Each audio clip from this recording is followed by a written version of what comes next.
and I mean this in the most utmost respect to your industry. When I'm buying I bought a $20 million house in Malibu, and I see the brokers are making $1.2 million.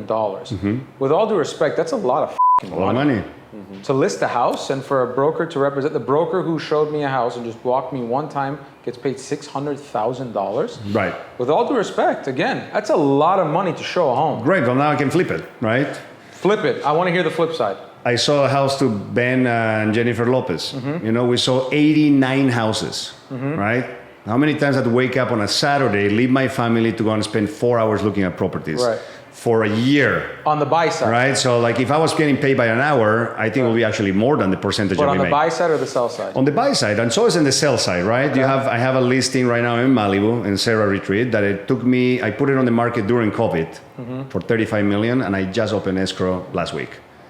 How many times I go there, how many times I showed how much money I put in marketing, assistance. Like when you add up all that, it's really actually like, well, let's calculate by hour. How many hours? Like, yes, but you call me today and say, show me a house, and tomorrow I find you the house. It happens, right? I make money, it's fast. That's what I'm kind of trying to say. Like the thing that frustrates me, and I heard what you said earlier, and I respect it a lot.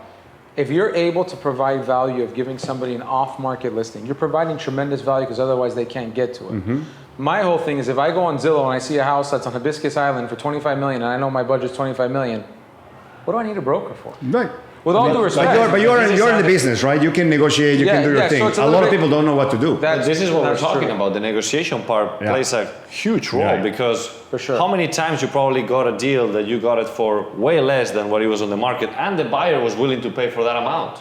But I agree, and the key to it is what you're saying, that he is adding the value. There's a lot of brokers who just say, well, I'm going to send you 30 things and then just let me know when you want to see something. It's like the key that I believe in, what you're saying is the multiple showings. Let me show you things off market. Spending endless hours. That's where I feel there's tremendous value for what you're providing. And let's be creative about it, right? Like you made a great point. Right now, with these new laws changing, now a lot of these agents are getting out of the game because they know that they cannot add value because they just have a license and that's it. Well, because a lot of people saw the Selling Sunset and all those shows and like, I could be a broker. Right. But it's not that easy, right? What the fuck? It's not that easy. Yeah, that's been the problem. A lot more people came in the last few years because the TV shows, they don't, they confuse people, right? So it goes by waves, right? Yeah. So no, but this wave was very bad. Of course, it was very bad. It's being cleaned up. It diluted the industry so bad that everyone thought, hey, I can quit my job, I could do this because I could sell one house and make $500,000. That's true. Not realistic. It's okay. At the end of the day, everybody's gonna get that splash of water and realize, that's just a dream. But if you work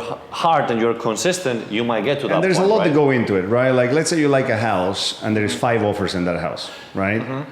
Having a good agent or not having a good agent makes a huge difference. Why? Because if I'm representing you, I for sure know the listing agent, and I for sure have done deals with him before, and I for sure have a good relationship with them, right? It's all about relationships. So that plays a part. 2, what would you do if there's multiple offers to secure it? I can make recommendations from doing an escalating clause. I can tell you that a lot of agents don't even know what escalation clause is. And so there is structures and how I'm gonna write a contract, how I'm gonna protect you, what is in there that can be risky for you or not. So all these little things. And when you start counting all those things, then okay, I'll pay someone to protect me that way, right?